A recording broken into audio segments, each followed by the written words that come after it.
So, hey, good you're all here. Um, let's quickly dive in the topic for today, which is interval training. Hey, George. George is also there. Good to see you. Um, so we're Hello. going. Hello. So we're going to talk about interval training. I know some of you are more experienced with interval training. Others are a bit less experienced, and that's no problem at all. So let me open my I made a little presentation as always. Um,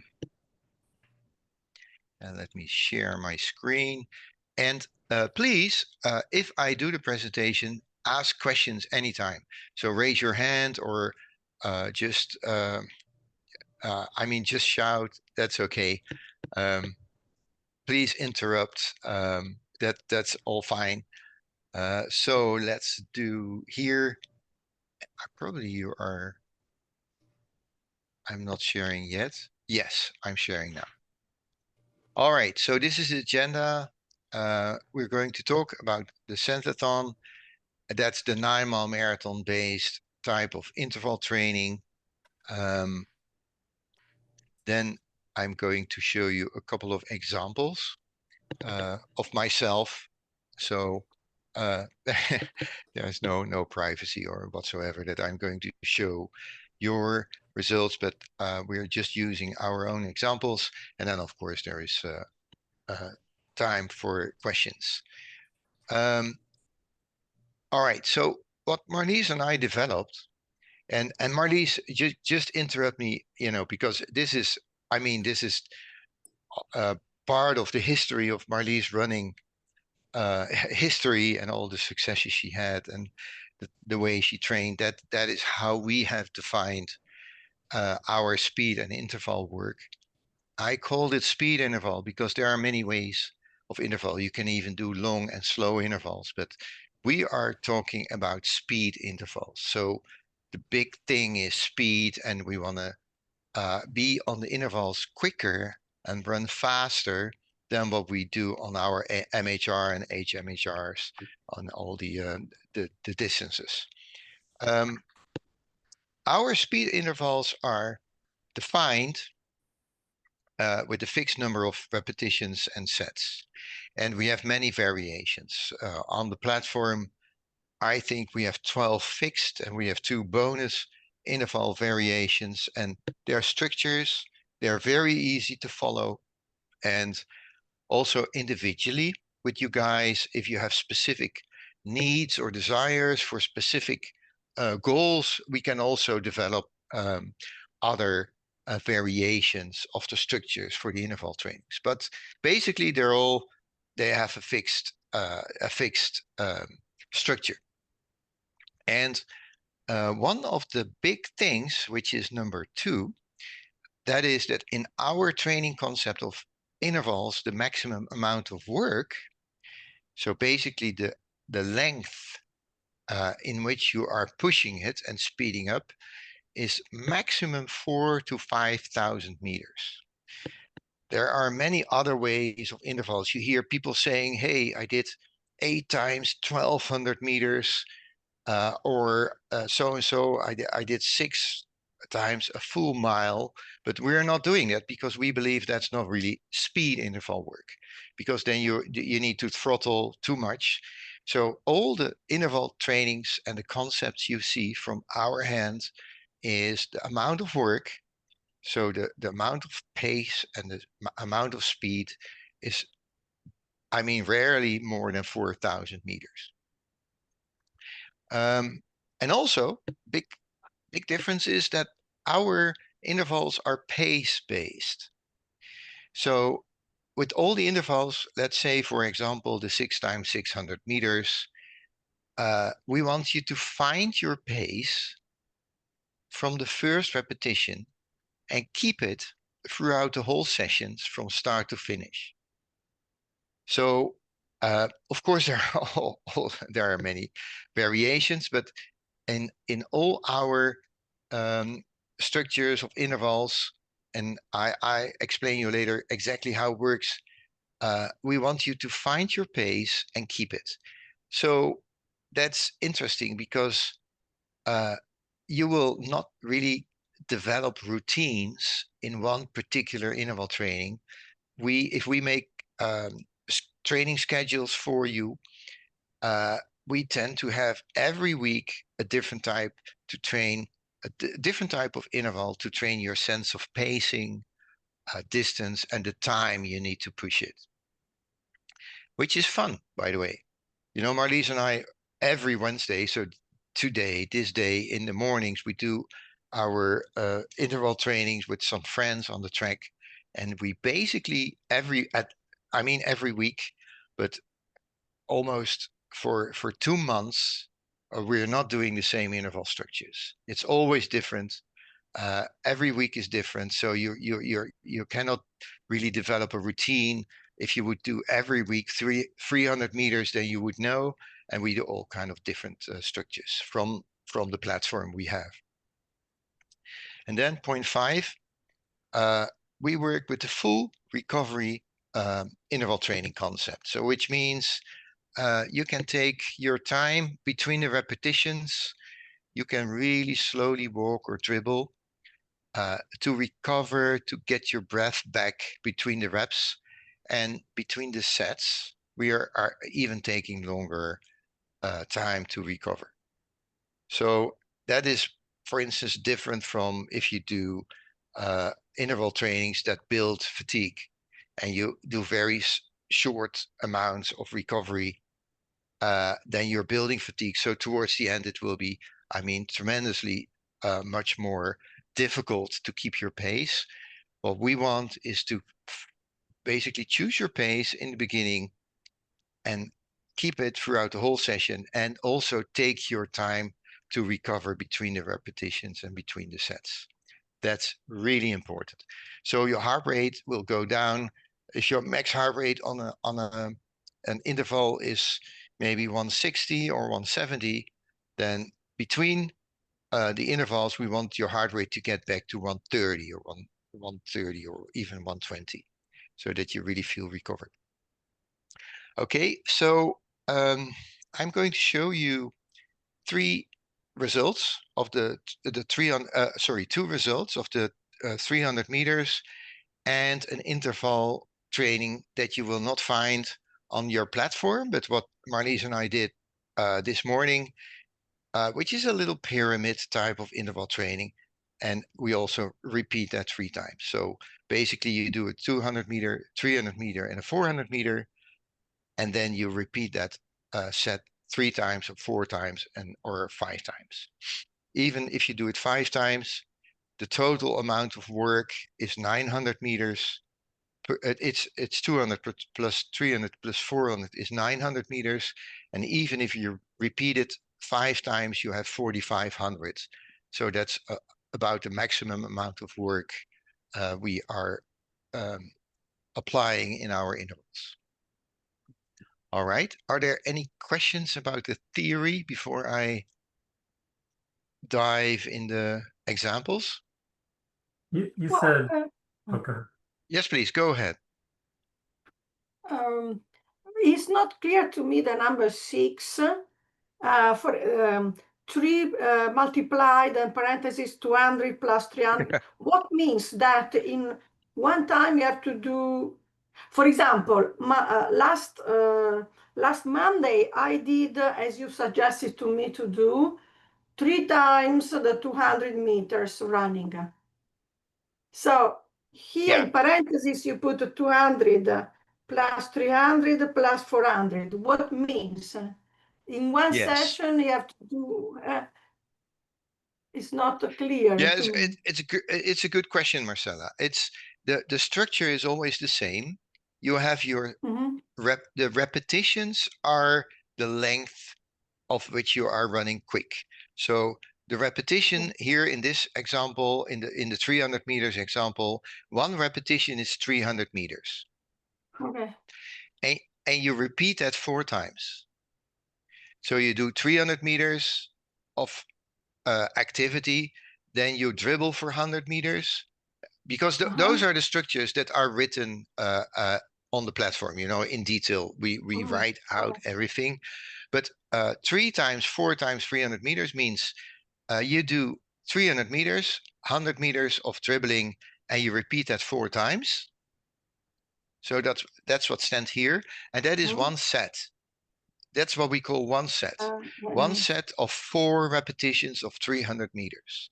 And then we repeat the set 3 times.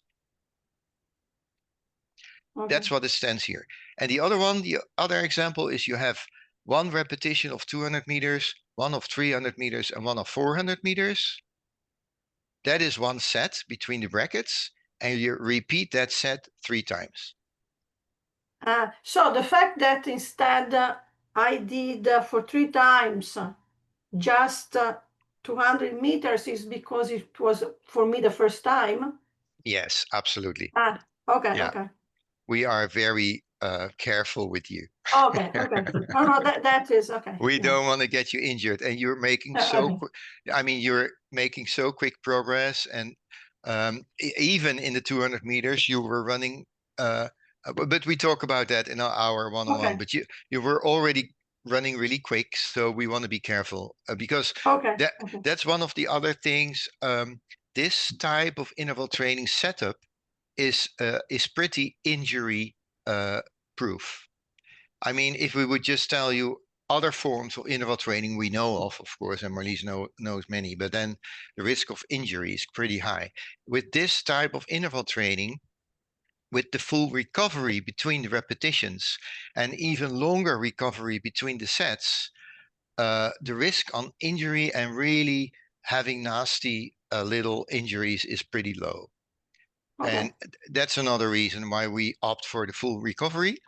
The other reason is that you really can focus on pace because you're not getting tired and the fatigue is not accumulating too much. So you really can pace yourself every time over and over again because you recover pretty good. And that's one of the big goals we have. Yes, so great and in question. addition to that, also to keep the right form, because if you get fatigued, then you start to make movements that you never could think about that you would do that. That well, your form is quite important to run efficient, to use your energy, to keep moving forward, to watch your stride, to keep your body up in a straight line, etc. So that's why we really encourage to make sure you have your recovery, you do a little walking, slow dribbling, make sure you catch your breath again, and then go for your next speed distance. And then you can really push it quite a lot, which is way more beneficial. So it's not that much about quantity, it's more about the quality that we look for. Okay. Aaron, please. You had a question. Yeah, I was just gonna make it's kind of a comment, kind of a question, I guess. I think the pace for me is the hardest thing to figure out for speed work. And I get, like, I've heard this for years, right? You know, you want to try to maintain the same pace all the way through. But I think, and this is where, like, it's more of a question. I think, like, the goal is to try to pick a pace where by the end it's a lot harder, right? You're almost to your limit by the last rep. Versus, like, you know, say just picking your 10K pace and you just can run it the whole time, right? Or something like that without really trying too hard. Yeah, you're right, Aaron. A good question, by the way. It takes a while to figure out where you are if you run, for instance, a 400 meters, so full lap, and repeat that for 10 or 12 times.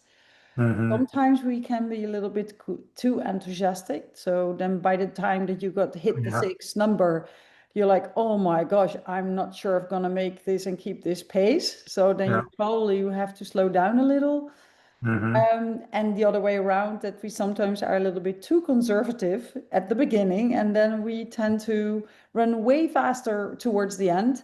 If you have, that will help a lot, a watch, and you time yourself, then you get that feeling also together with how much time did I need to run a full lap. Remember, and over time you will know, okay, when I do 400, I want to be about this and this time-wise per lap. Same for if you do a full 800 or 1000, by then you know where you are about per rep, and you try to repeat that over and over again. But it takes, I agree, you need to do it to get the hang of it. Yeah. Yeah. And some days, what I've found also is, and this might be because of I'm not fully recovered every time I go out to the track, right? Some days are better than others, right? Right. Weather Yeah. factor too, I think. But Yeah. Weather, energy, personal circumstances, temperature, wind, yeah, can be anything. Time. Are you more a morning person or evening person? When do Yeah. you perform better? It's worth to try it all if you have the chance to do yeah, it. yeah, that's good. Other Thank you. questions? All right, then I just continue because I have a bit more to show you. Let me see where it is.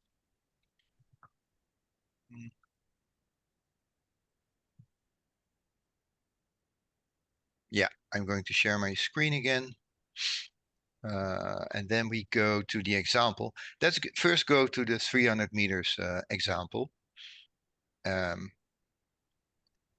Here you see a little graph of it. That's just Strava, the way you guys are using it. So you have the I make always the notes in Strava, like what I did, the interval training, the 4 times 300 meters, and then I do 3 sets of it. And my goal pace, and that's for you, Aaron. For me, the goal pace for the 300 and 400 meters is a bit under 5 minutes per K, which is 8 minutes per mile. So with the 300 meters, I'd like to be in a range of 7 minutes per mile. I know that by experience, of course, that I can maintain that in the 300 meters. And the 400 meters, it's just below 8 minutes per mile. That's my go-to pace. And you're absolutely right. Sometimes you feel strong and then you can maintain. And then towards the end, you can even pick up the pace a little bit. And sometimes you just feel a bit tired, or you did too much the day before, too much strength training, and then you feel it from the first repetition on. What I wanted to show you, I don't know if you're able to see, but here is also visible what we do as the warm-up. So basically we are doing a bit of running, just a bit of jogging. Can you see my arrow, my mouse? All right, okay. Then we do a bit of form drills and everything, so that the form drills you find also on the platform. Then we do 6 speed ups, what you can say ins and outs, or we do it 60 meters accelerations. And then finally we start with the interval training itself. I think I'm going better now to the actual, yes. So I can show it here. Because what is interesting to see, and that's also for you, Marcella, in fact, I asked you to do only 1 set, like 3 times 200 meters or something like that. What you see here is we do 3 sets of 4 times 300 meters. And you see here, my pace here in the beginning is 4:30. So that's around 7.5-ish. And that remains the same here for the first set of 4 repetitions. And then you see, and that's for you, Aaron, I'm really experienced, but I felt this second set, I pick up the pace a little bit. I thought, hey, this was too conservative. This was too modest. So I'm going into the 4:30s and even 4:20s per K, which is a bit below 7 or something like that. And towards the end, I even push it further, but then I had to pay for it, the final sets, you see? And then I was back on my regular 5 minute per K level. But that is what you can do to play around, to see how good you are. And of course, it's all beneficial. Everything is effective regarding developing your pace, strength. Of course, you're pushing your VO2 max. If you're doing these type of trainings, you're playing with your sense of pacing, for distance and everything. If you look at the heart rate, sometimes, well, this is pretty fine. Here, sometimes the reading of the, I'm on the track, I'm just using my watch, so I'm not using my chest strap. So you see here, in my case, in the beginning, my heart goes up from, what is it here, like 115 to 145. And then the second repetition, it is going up to 149. And then the third, it stays even lower because you get used to it a little bit. And the funny thing is what you see here in the second set of 4 times 300 meters, my heart rate is even a bit lower, because then you get into it, your body get used to it. And because you're experienced and your body knows what's going to happen, it reacts in a really good way. And then the last set, you see here that even running a bit slower, my heart rate needs to be higher because you get tired. That's the accumulated fatigue after all of the whole set. So this is a good example of actually what happens if you do a 300 meters, which is pretty straightforward. Marlies and I use the 300 meters in many cases for also for the week before race day, because 300 meters don't fatigue that much. It's really, you don't really need to push through. If you do 1,000 meters, it takes much more effort to keep pushing through and everything. And 300 meters is really, pretty convenient. And it's also good for really developing raw pace, raw speed. And also after, even if you're very tired after a race, or if you did a lot of strength work in the weekend or something happened, then even a 300 meters is very convenient for also recovery, because then you just you're not going flat out, you just stay at 70, 80%. And then it feels very good. All right. So this is the 300 meters. Then let me see. I lost the presentation. Yeah. Then I think I have for you, an interval type of training. A pyramid type of training. So an ascending length. So the set is a 200 meters, a 300 meters, and a 400 meters. And you repeat that 3 times. In my case, I did it 3 times. I think this morning Marlies did it 4 times. But that 5 times even. Yeah, that's the 4,500 meters. And why did I do it? Oh yeah, I know why. Because I filmed you the first time. So, but let's have a look here, because this is interesting. I think if I click here, yes, I'm going to my real readings.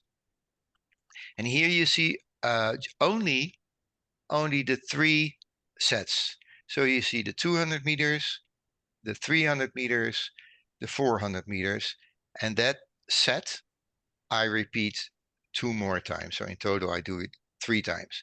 And what you see here nicely is that the 200 meters here, I do in a pace of around 4:14. Here, it's the same 4 minutes, which is, that's 6.5 minutes per mile pace. And here the same. So you see, even if you do a pyramid, then over the 3 sets, the second set and the third set, my 200 meter pace is around the same. And that applies to the 300 meters, which is 4:30. That's around 7 minutes per mile. Here, same 4:30, and here again 4:30. Then the 400 meters, that's a bit too quick here. It's 4:40, 4:45. Then the second time, all right, it's also like around 4:45. That is between 7.5 and 8 minutes per mile. And then here it's the same. You see, so this is the objective of how you do an ascending type of interval training. you want the first short distance pace and the second and the third to be the same. The 300 meters here and here, you want it to be the same. And finally, the 400 meters, the pace, you want it to be around the same. And the heart rates are, yeah, they're all also around the same. The funny thing with me is, you see, at 300 meters, I push it relatively hardest. You see, my 300 meters heart rate is 156 or so. Here it is 151, and here it is 150, 154. So for some reason, my heart rate gets highest on the 300 meters. All right, so that's an example of an interval training, which is a 200 plus a 300 plus a 400, and you repeat that 3 times in this case for me. Okay, so that's what I wanted to show you, and this is basically the way we want it to be done. So please, if you have any questions, we can talk about that a little bit furthermore.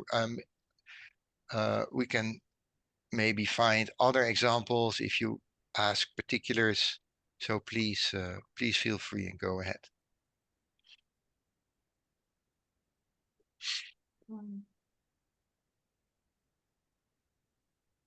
So for 2 weeks, I will continue just with one set repeated 3 times, right? I don't know when we have a next call because let's talk about that, Marcella. Yeah, I 2 think, weeks. yeah, but I think it went so well.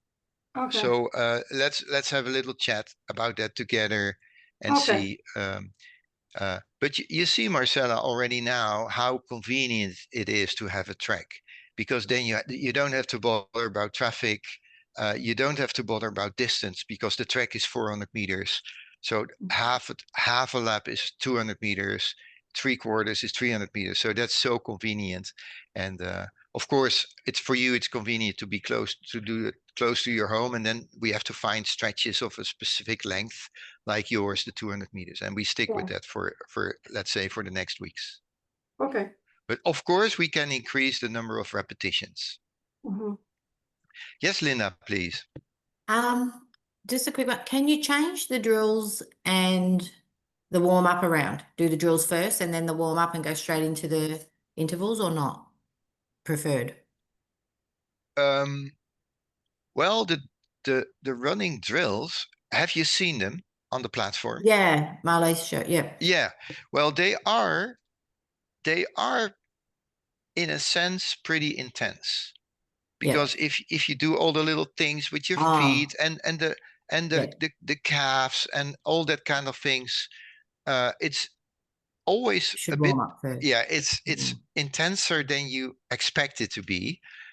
If you do knee raises and I mean, so better have 3 or 4 or 5 jogging laps, or do that thing with a bit of speed ups and things. So our preferred is to do just, we go with friends and we do a little chit-chatting and we run 3 or 4 laps. We do maybe a bit of speed ups. Then we do the running drills. Yeah. Then we do the ins and outs. So the real 60-meter real speed ups that we accelerate slowly. So you start, let's say, on MHR pace. Then in the middle part, you accelerate, and towards the end, you push it a little bit further. We repeat that 5 or 6 times, and then we start with the interval training. Okay, yeah, that makes sense. Yeah, master. It's like, that was, Thank you. I need to go in a couple of minutes. I'll need to go as well because I've got to get to the track. That's a good reason. Very good reason. But don't underestimate the impact of the running drill and the forms. The running form drills on basically on everything. So better be a bit prepared if you start with that. I haven't actually started them. I will start the drills. It'll have to be next week when I'll definitely do that. Thank you. I will have to go in about 5 minutes. So thank you, everyone. That's okay. Yeah, and also the running drills for everybody. you don't need to do them too much and too long. It's maybe 6 or 7 different types of running drills, a couple of minutes per drill. That's it. I mean, it shouldn't be a real fatiguing effort. It should be really just loosening up things. And then you will notice that the next time and the week after and after it goes easier. One more thing I'd like to add is, I don't know if you had in mind to also address the topic in between the intervals, how you do the slow jog or the walking, etc., because that's quite important if you want to do the intervals in a good way. Then you also have to have a look at your easy jog in between. So you really use that distance and time to fully recover. And I sometimes talk with students that I notice on Strava that their recovery is still quite challenging because they seem to still jog a little bit too fast. And then of course, it adds the accumulated fatigue. You start to feel it. And then it's hard to maintain that same pace over and over again towards the end. So I'm not sure if Bas wanted to address that topic today as well with some examples, Bas? Yeah, I just sent an email with a link to one of the shorts we have created today. That show. I mean, it's a bit dull, but I'm showing the rest kind of running and jogging between doing your intervals, but it shows how easy and how slow and how relaxed you have to do it. And that's what Marlies is saying, that sometimes we have students who are in the beginning, they're running MHR pace between their interval sets and between their intervals, which is way too fast. You can really dribble very slowly. You can even walk if you want to catch your breath back, and then speed up your walking a little bit, and then slowly jog towards the restart of your next repetition. If you want to have a good reference about not going too quick, is turn around and jog backwards. Backwards. Yes, that's a good reference. The kind of the backwards jogging you can do, that's the type of pace required between the repetitions. And at the same time, drop your arms, drop your shoulders, and make sure you relax, because that also makes a big difference. Not to keep your arms up, because that is also quite heavy. Drop your arms, drop your shoulders, try to relax, release, run or dribble a little bit backwards. Make sure you really feel that you recover and that you're filled up with new energy for your next rep.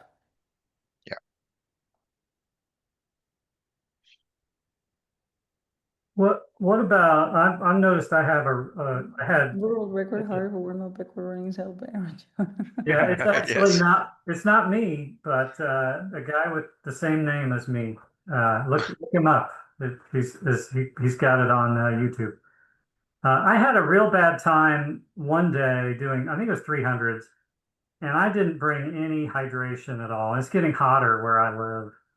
And I tend to run around lunchtime, which is probably terrible, but you know, I believe it's making my, you know, it's helping me acclimate and making me better for when it's cool in the fall. But what do you think about like taking on hydration? Does it matter? Is it essential? I'm sure it's a little bit personal, but I had an anecdote. I don't know. There are probably many other factors. But I had a really bad day, and then the next week I brought a bottle with me, and it went a lot better that day. Well, I know what Marlies is going to say, so I can say it. Yes, it matters. I mean, we always bring water with electrolytes, put it near the track, always at the starting point. I mean, and it goes with quick. Electrolytes. Oh, yes, and it goes quick. But not sugar, no carb. No. Okay. No, but we are going to talk about that, Aaron, because we Okay. want to make you sugar independent. Yeah, I'm working on it. Yes, yeah, but I mean, electrolytes, water, especially now also here in the Netherlands, it's getting warmer. We are in the 20s, even 30s. Interval training is great when it's hot. We had the student Anthony in New York, and he loved in the summer, you know, breaking up from going into marathons back to track and doing 1-milers and 1,000 meters. And because when it's really hot, if you do short work, it's a bit more manageable. Yeah. And even I talked with Marlies about that this morning. Even when it gets really hot, the shorter distance intervals are better doable than doing a 3 or 4 times 1,200 meters, because then you push it for like 6 or 7 or 8 minutes, which may be too much because you're on high intensity. So yeah. So, but I mean, water, electrolytes, drinking, really important. I mean, really, I've really noticed important. also when it's hot and humid, I've noticed my heart rate tends to get even higher Yes. on the intervals. Yeah. Bye, Linda. Thank you. Yeah, that's right. So interval is all about power. I mean, it's I mean, energy per time. You wanna be able to spend as much energy as you can over a short period of time. So when it gets hotter, your times will drop, and your heart rate will go up. That's perfectly normal. Yeah, and Aaron, drinking is just normal, just like breathing. If you need to drink, then drink, please. Don't Yeah. let people convince you it's not good. And no, if you feel thirsty, you're almost too late. So if you feel that you Right. need it before that, then, and you don't drink the whole bottle, it's just a little bit, and then you continue. And you can even do that with every rep, just a little zip, and then continue. And sometimes I even pour it over my head or my wrists to cool. Yeah, so bring as much as you need. Yeah. Yes, and for you, Marcella, if you Yeah. if you do intervals on the streets, as we do also. I mean, we have the boulevard here, so we have plenty of time places where it's lightened and during the evening, so we can do intervals very nice between the lamp and the poles and everything. So you have references. You just put your drink somewhere at a fixed place, and you Yeah, leave it there. I You have do to do that. you do your interval. Once you Mhm. get back, you drink, take a zip, and then you do your next repetition. So on the Okay. streets, you can do almost the same. And I think your Yeah. neighborhood is, I mean, Yeah, you can easily no leave problem. no. Yes. What about so I sometimes don't have time to go all the way to the track as well. And I don't have a perfectly flat option. It's pretty flat, but not perfectly flat.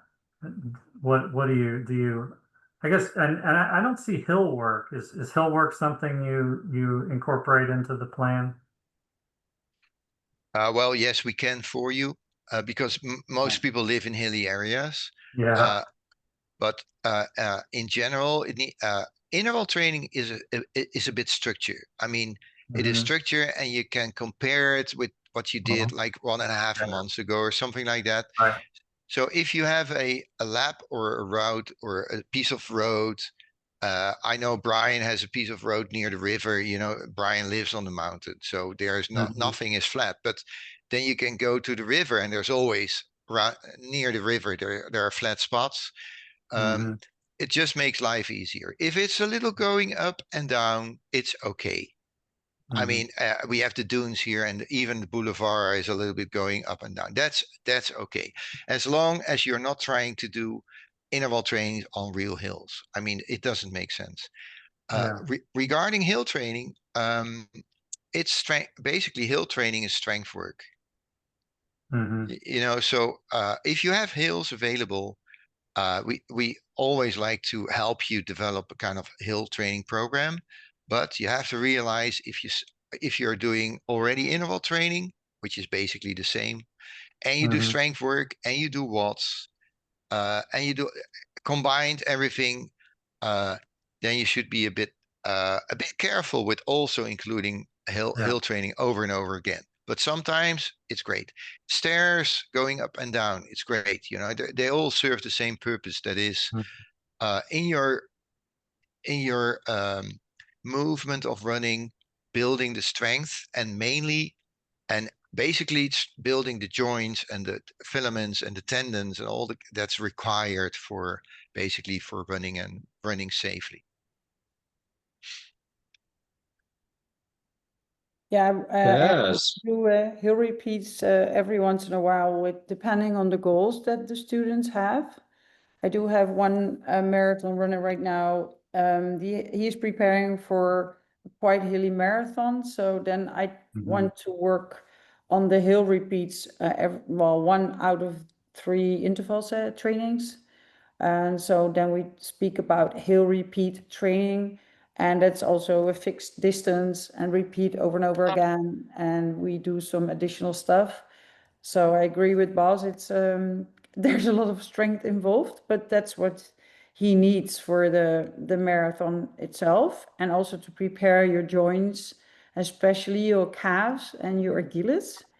That's they need to handle the impact of the hills and also the flexibility of your ankles going uphill. So yeah, I think it's good, depending on the goal you have in mind, to do hill repeats.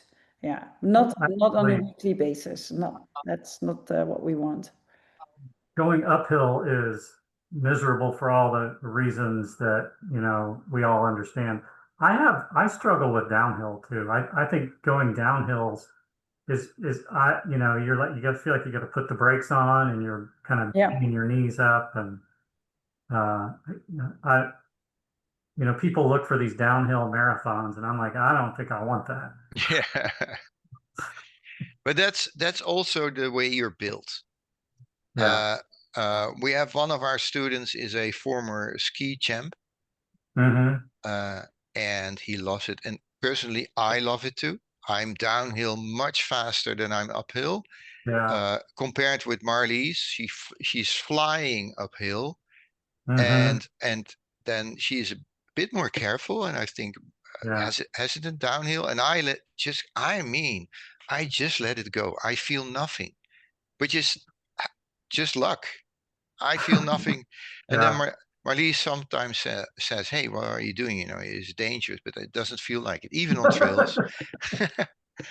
Yeah, but is this on a trail or on a road? I think on a trail it's worse. Yeah, it's both. I'm gonna kill myself going downhill on a trail. Yeah, and then you should be careful. That's the whole thing. And I love going down on trails also quicker, and I'm fine with that. And for you, Marcella, you know, it shows with intervals, because your movements are getting bigger and everything. Your ankles are more in the angles are different. You know, everything starts changing if you go faster, and that's why I want to have a quick chat with you. You know, this week or so, because you have to give yourself time to get into uphill running, downhill running, interval training, because everything changes if you go faster, and there is more load on the whole chain in different angles. And that's why I don't want to hurry the whole, because you're doing already fine.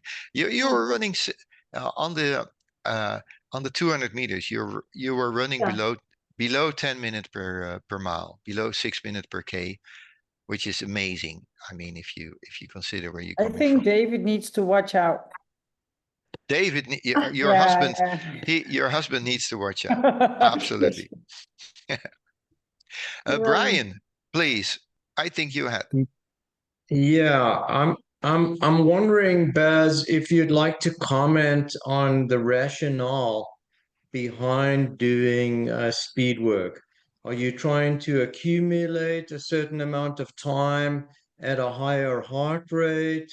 Are you trying to stimulate neurological function from brain to muscle to switch things on and off? What's the idea behind doing the interval training? Yeah, I mean, that's a great question, and it's so I can answer the question for you how we do it, because in general there are many goals and intentions with interval training. For us, it's of course what you said with the neurological and everything, the brain giving bigger impulses. It resembles a little bit strength training.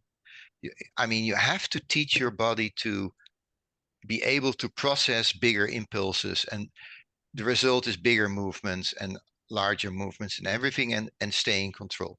That's my concern with Marcella. If she really starts with interval training, you have to build it carefully. So that's one thing. The other thing, of course, is to accustom yourself with paces which are higher than your marathon pace. That's absolutely one of our goals, that your body is Why?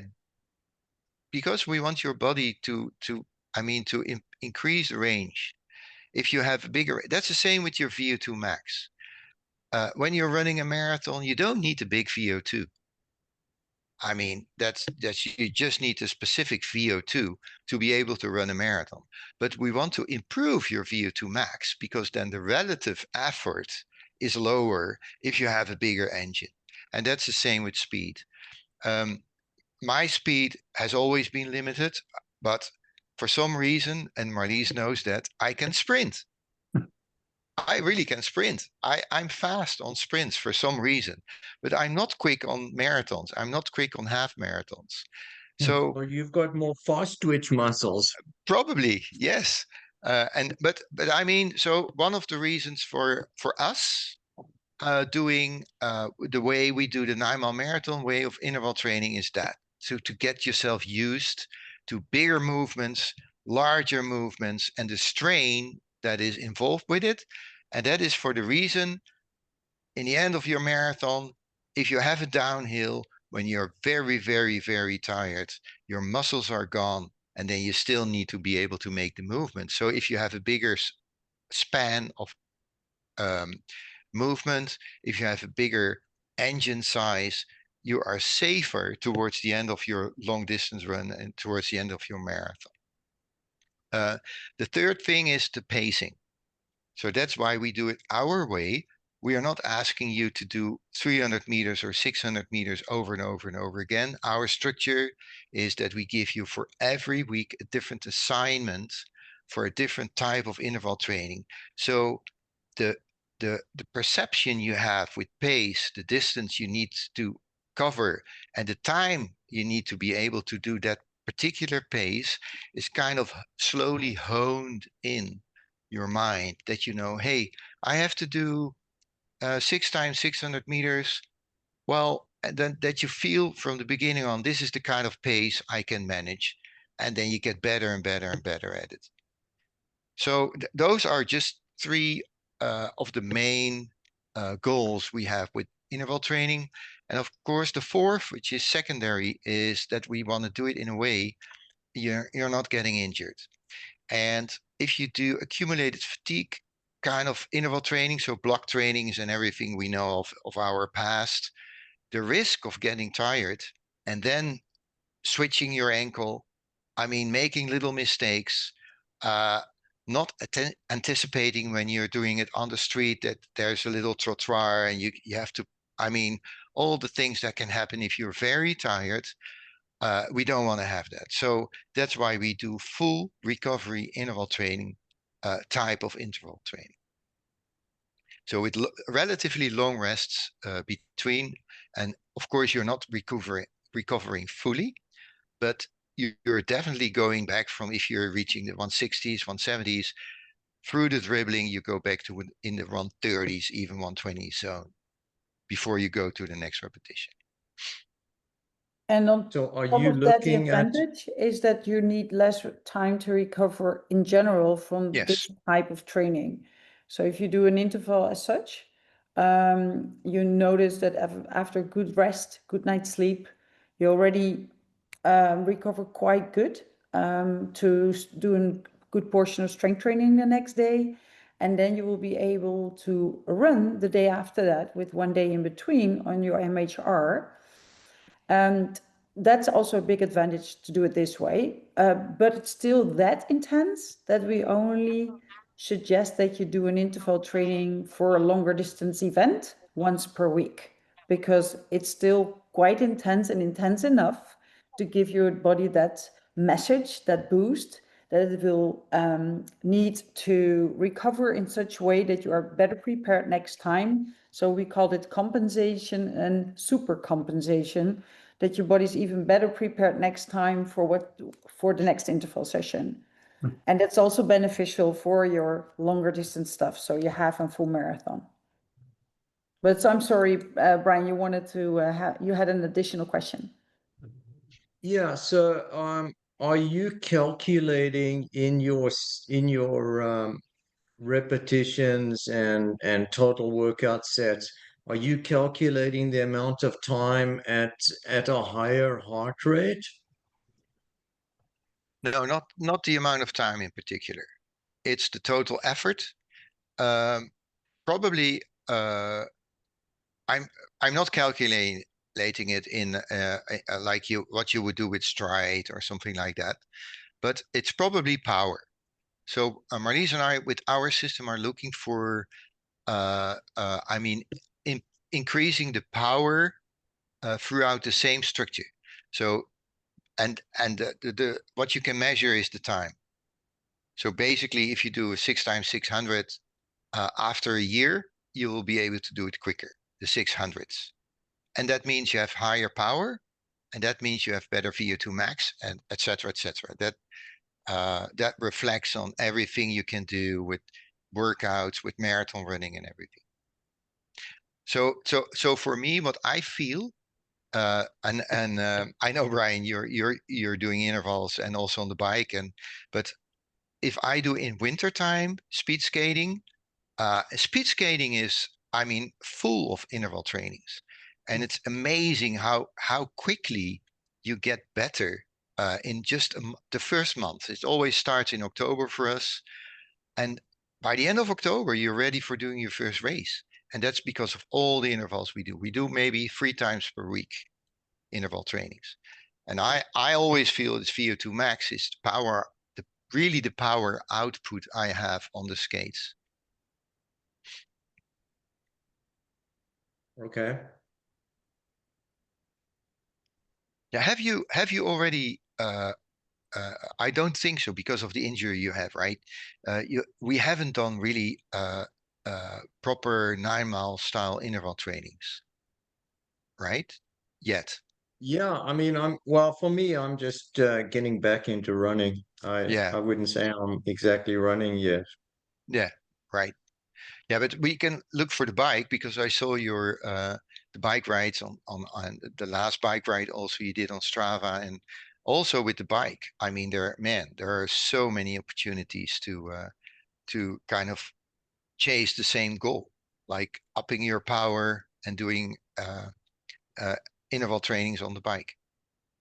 Well, that's why I'm asking you these questions, because it's really interesting to me, because I've got let's say 3 test hills on the bike, and so for me it's going uphill rather than doing a speed work flat.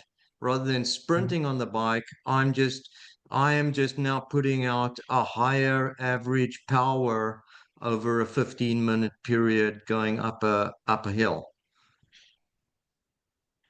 Yeah, So but I'm accumulating a higher heart rate now on the bike than I was before. Okay. yeah. So that means to me that and of course that equates as well. I'm getting the power readout. I'm also pushing higher watts. So, that's why I was asking you those questions. Yeah, and that's for me, that's natural. I mean, the power output for me is the big thing of the intervals. But let's talk about that the next call, Brian, because I noticed the 3 hills, and there are many interesting things and structures we can do there. By the way, there's intervals you can do on the flat with high revs, and I mean, we know of interval trainings you can do on the bike. They are not power in a sense So of. I don't have anything flat. Yeah, I know. Yeah, but I mean, you can even do interval trainings on the bike with high revs. And then Sure. because the force is low, but because of the high revs, you still develop lots of power, and you stay on your back chain on the 15 or 16 chain in the back, and you're pushing it and you're accelerating for 20 seconds. And if you do that on your lap 8 times, it feels like you're only spinning, but it's not. When you get home, your legs are gone. But let's talk about that. That's fun type of trainings. They're really different. And also the hills you have, we can make nice like that you accelerate 3 times instead of doing 15 minutes the same effort, but you can also on a hill push it further for 3 minutes or 2 minutes and then relax a little bit and then go the next stage, with the new change set you have now, we can do nice things, and you can even recover going up. Yeah, Right. that's those hills are good work. Oh yes, yes they are. Hey guys, it's already an hour. I have to ask you, George, because you have been so silent. Yeah. What are you going to ask?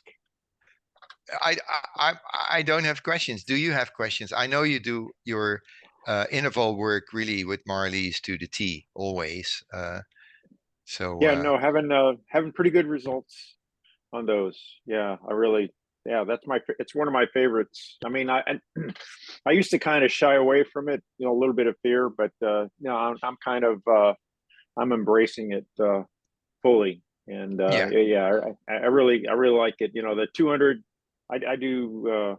I mean, I do a mix. My favorite is the number one. Intervals. 200, 400, 200, 400, 200.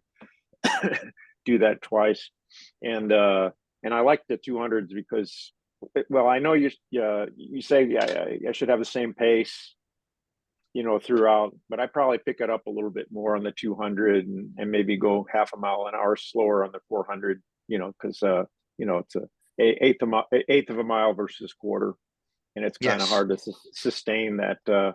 I'm basically going sprint speed, during the 200 meters. Yeah. Yes. So, no, and I think it's so. I did have a question. You mentioned the 3 benefits, and actually you added the 4th, injury prevention. But could you recap the 3 advantages again? Because I always thought it was just basically to get going faster. So I didn't. Yes, I will make a note of it. I'll make a little document, a little intentional document, what the intentions are of our system, and then we'll let you know. We'll put it down on paper. Yeah, but the main thing, George, in the end, it is in Marlies and our view is to have a safe way of upping your power. That's basically what it is, and that reflects in the times you can measure on the structure, and of course you can see it on your VO2 max, because basically the VO2 max, after all, that's the size of your engine. That's your ability to, what Brian is saying, after now maybe a month of doing hill climbs with the bike, you get faster because your VO2 max is upping a little bit, your muscle, your whole structure is responding. So basically you're able to develop more power, more watts, which is force per time. So that's what we're after. That's great, because power is one of the first things we lose, as we age. So yes, so we have more power, more speed. We can hopefully continue to jump up on a box. That's it. Yes, that's it. Like John Hackenschmidt, the guy that invented hack squats. He was doing it into his mid-80s, which was amazing. Yes. Wow. Yeah. If you could do that, maintain power, then that's I think that's probably up there for measures of longevity. Yeah. Yes. Yeah. So all That's right, why guys. Part of the Centathon index is the VO2 max test. Yes. Mm-hmm. Yeah.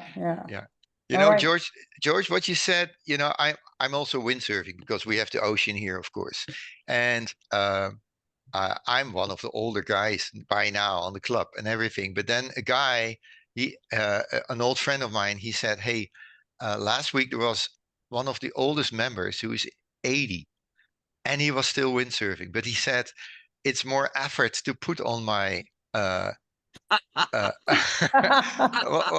what's that called? The Wetsuit. the wetsuit. Yes, that's more effort. And then he goes and he windsurfs and he comes back, and we all need to help him put off the wetsuit because it he Oh, hasn't the yeah. power anymore to pull it off and everything. So, but that's right. When I was doing my Ironman, you come out of the water and they got two people to rip your Yes. wetsuit off. They ripped my wetsuit off and my shorts off. They ripped everything off. Yeah. Oh, boy. Right. All right. Oh my gosh. So, all right, guys, it was a great meeting. We're right on time. I have already a topic for next week. By the way, if you want to go deep on specific topics for the group calls, let me know or let us know. You can always say in a WhatsApp, hey, I'd like to know what the other guys think about this and this and that regarding what you said, Aaron, a hill training or something, just a topic we're not addressing at all. You can always bring it up, and then we will put it in the group call. Right? For you, Brian, with all the cycling you do right now and all the other things, it's always interesting first for you to know, like the question you just had, but also for the others to learn from you what you are doing when you have a little injury like your calf and everything, or the hip. Right? Okay. Okay, guys, please book your calls with us for this week. Marcella, please do For regarding next week or 2 weeks? No, for next week or Next this week. Okay. Yeah, because you have output, and I mean you're making such a progress. Okay. So please do. We need to talk. Okay. All right. Okay, guys. It was a great Thank you. meeting. Bye bye. Have a Thanks. great day. Thank Bye you. bye. Nice seeing you guys. Bye.